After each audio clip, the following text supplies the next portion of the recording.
கற்பூரவள்ளி ரசம் கோல்டுக்கு ரொம்ப நல்லது. குழந்தைங்க கஷாயம் வச்சு கொடுத்தா சாப்பிட மாட்டாங்க. இது மாதிரி ரசம் வச்சு கொடுத்தா கண்டிப்பாக சாப்பிடுவாங்க. ஒரு வாட்டி ட்ரை பண்ணி பாருங்கள். முதல்ல ரசத்துக்கு தேவையான பொருட்களை அரைச்சிக்கலாம்.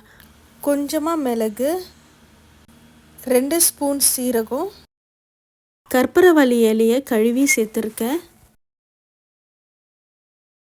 கொஞ்சமாக உரிச்ச பூண்டு. இது எல்லாம் தண்ணி விடாமல் நல்லா அரைச்சிக்குங்க. இது கூட ஒரு பெரிய சைஸ் தக்காளி கட் பண்ணி சேர்த்துருக்கேன்.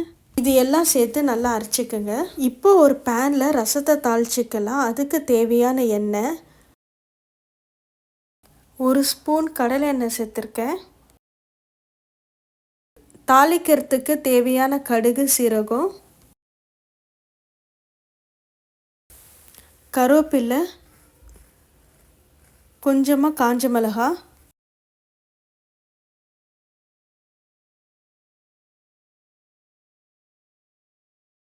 அரைச்சி வச்ச கற்பூரவள்ளியும் தக்காளி பேஸ்ட்டும் இதில் சேர்த்துக்கலாம்.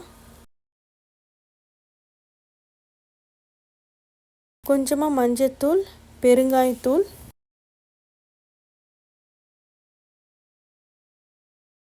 நெல்லிக்காய் சைஸ் புளி தண்ணியில் ஊற வச்சுருக்கேன்.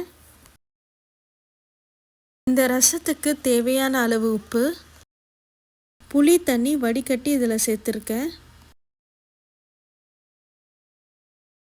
இந்த ரசத்துக்கு தேவையான அளவு தண்ணி, கொத்தமல்லி. கொதி வந்ததும் நம்ம ஸ்டவ்வை ஆஃப் பண்ணிடலாம். ரொம்ப ஹெல்த்தியான கற்பூரவள்ளி ரசம் தயார்.